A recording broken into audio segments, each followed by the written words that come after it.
கிறிஸ்துவுக்குள் பிரியமான சகோதர சகோதரிகளே, உங்கள் அனைவருக்கும் நம் கர்த்தராகிய இயேசு கிறிஸ்துவின் நாமத்திலே வாழ்த்துதல்களையும் ஸ்தோத்திரங்களையும் தெரிவித்துக் கொள்கிறோம்.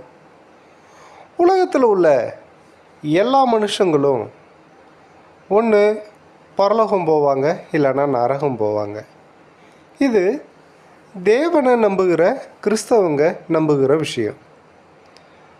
மற்ற மாற்று மத சகோதரர்களுக்கும் சொர்க்கம் நரகம் அப்படிங்கிற இன்னொரு நம்பிக்கை இருக்குது. இது எல்லா மதங்கள்லேயும் இருக்குது. இது இல்லாத தேவனே இல்லை, கடவுளே இல்லை அப்படின்னு சொல்கிறவங்களுக்கு இந்த சொர்க்கத்தை குறித்தோ, அதாவது பரலோகத்தை குறித்தோ நரகத்தை குறித்தோ எந்தவித கவலையும் இல்லாமல் அவங்க இருப்பாங்க. ஆனால் கிறிஸ்தவங்க, வேதம் சொல்லுகிறபடி வாழுகிற கிறிஸ்தவங்க பரலோகம் போவாங்க அப்படின்னு சொல்கிறப்ப, மாற்று மதத்தில் இருக்கிற நல்ல சகோதர சகோதரிகள், அதாவது அவங்க எல்லார் பார்வைக்கும் நல்லவங்களாக வாழ்ந்திருப்பாங்க, அடுத்தவங்களுக்கு நிறைய உதவி செஞ்சுருப்பாங்க, நிறைய நன்மையான காரியங்களை செஞ்சுருப்பாங்க. இப்போது இவங்க பரலோகம் போக முடியுமா அப்படின்னு கேட்டால், நிறைய பேர் கிறிஸ்தவங்க போக முடியாதுன்னு சொல்லுவாங்க. அது உண்மையும் கூட. ஏன் உண்மை அப்படின்னா, ஒரு மனுஷன் பாவத்திலிருந்து ரட்சிக்கப்படணும், பரலோகத்துக்கு போகணுன்னா அந்த மனுஷன் அல்லது அந்த மனுஷி கர்த்தராகிய இயேசு கிறிஸ்துவானவருடைய நாமத்தின் பேரில் வைக்கிற விசுவாசத்தால் தான் அவங்க ரட்சிப்பை பெற்றுக்கொள்ள முடியும். அந்த ரட்சிப்பை பெற்றுக்கொண்டவங்க தான் பரலோகம் போக முடியும். ஆனால் உலகத்தில் உள்ள மற்ற மதத்தைச் சேர்ந்த கிறிஸ்துவை அறியாத, இயேசு கிறிஸ்துவை ஏற்றுக்கொள்ளாத நபர்கள், மனிதர்கள் நல்லவங்களாக இருக்கிறாங்க. அவங்க ஏன் பரலோகம் வர முடியாது, ஏன் தேவன் அவங்கள ஏற்றுக்கொள்ள மாட்டேங்கிறாரு அப்படிங்கிற கேள்வி எல்லாருக்கும் வரும். இதை இயல்பாக இயேசு கிறிஸ்துவை ஏற்றுக்கலைன்னா என்னங்க, அவர் வாழ்க்கையில் அவர் ரொம்ப நல்லவராக வாழ்ந்தாருங்க அப்படின்னு சொல்லுவாங்க.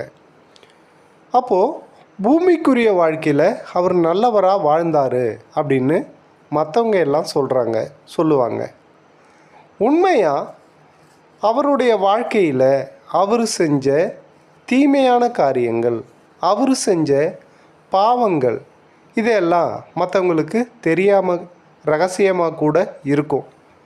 இல்லை அவருடைய சிறு வயதில் அல்லது வாலிப வயதில் அல்லது யாருக்கும் தெரியாமல் ரகசியமாக அவர் பாவம் செய்கிறவராக கூட இருப்பார். அப்படி இருக்கிறப்ப ஒரு மனுஷன் உலகம் பார்க்கும்படி நல்லவனாக வாழ்ந்திருக்கான், அடுத்தவங்களுக்கு நிறையா உதவி செஞ்சுருக்கான் அப்படிங்கிறதால அவங்க பரலோகம் போக முடியாது. இதில் பரலோகம் போகிறதுக்கு மிக முக்கியமான தகுதியாக வேதம் சொல்வது, கர்த்தராகிய இயேசு கிறிஸ்துவானவருடைய நாமத்தின் பேரில் வைக்கிற விசுவாசம்னு சொல்லுது. சரி, அவர் பேரில் விசுவாசம் வைக்காமலே பரலோகம் போக முடியாதா? அப்படி என்ன மனிதர்கள் அவ்வளோ பெரிய சிக்கலில் இருக்கிறாங்க அப்படின்னு பார்த்தோன்னா, வேதத்தின்படியும் சரி, உலக வாழ்க்கையின்படியையும் சரி, எல்லா மனுஷனும் பாவிதான். இதை ரோமர் நிருபம் 3வது அதிகாரம் 10வது வசனமும் 23வது வசனமும் தெளிவாக சொல்லும். அந்த வசனம் என்ன சொல்லுது அப்படின்னு பார்த்தா, 1, அந்தப்படி நீதிமான் ஒருவனாகிலும் இல்லை அப்படின்னு ஒரு வசனம். அதே மாதிரி எல்லோரும் பாவம் செய்து தேவ மகிமையற்றவர்களாகி போகணும் அப்படின்னு 2வது வசனம் சொல்லுது. 10வது வசனமும் 23வது வசனமும் இதை தான் சொல்லுது. அப்போ மனுஷங்க எல்லாம் பாவிகள் தான். இதில் அவர் நல்லவர் அப்படின்னு சொல்கிற ஒரு மனிதனுடைய தவறான நிறைய விஷயங்கள் வெளி உலகத்துக்கு வேணால் மறைக்கப்பட்டிருக்கலாம். அவருடைய மனசாட்சிக்கு தெரியும், அவருடைய குடும்பத்துக்கு தெரியும், அவருடைய நண்பர்களுக்கு தெரியும் அவர் என்னென்னலாம் பாவம் செஞ்சார், என்னென்னலாம் தப்பு செஞ்சார் அப்படின்னு. ஆனாலும் இறந்த மனுஷனை குறித்து குறை சொல்லக்கூடாதுன்னு எல்லாருமே ஒரு நன்மையான காரியங்களை நிறையா செஞ்ச ஒரு மனுஷனை குறித்து யாரும் தப்பாகவே பேச மாட்டாங்க. அதனால் ஒரு மனுஷன் நல்லவனாக இந்த பூமியில் வாழ்ந்தாலும் அவன் பாவியாக தான் இருப்பான்.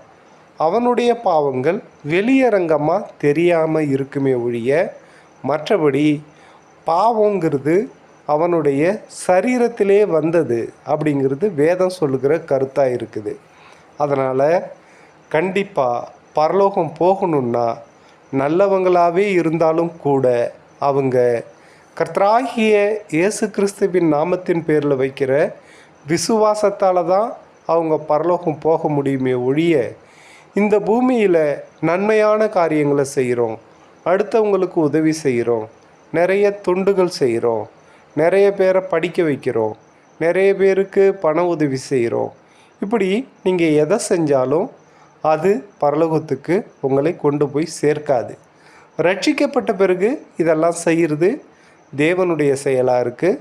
நாம் அதை செஞ்சு தான் தீரணும். ஆனாலும் ரட்சிக்கப்படாமல் கர்த்தராகிய இயேசு கிறிஸ்துவானவருடைய நாமத்தின் பேரில் விசுவாசம் வைக்காமல் ஒருத்தவங்க பரலோகம் போக முடியுமான்னா கண்டிப்பாக முடியாது. அது உலகத்தோடைய பார்வையில் நல்லவங்களாகவே அவங்க இருந்தாலும் அவங்க பரலோகம் கண்டிப்பாக போக முடியாது. இந்த காணொளி உங்களுக்கு பிடித்திருந்தால் லைக் பண்ணுங்கள், ஷேர் பண்ணுங்கள். எங்களுடைய உபதேசங்கள் உங்களுக்கு பிடித்திருந்தால் எங்கள் சேனலை சப்ஸ்கிரைப் பண்ணுங்கள். எங்களிடத்தில் ஏதாவது மாற்று கருத்துக்கள் இருந்தால் கமெண்ட் பகுதியில் வந்து சொல்லுங்கள். இதை இதுவரை காதுள்ளவர்களாய் கேட்டதற்கு நன்றியுடன் கூடிய ஸ்தோத்திரங்கள்.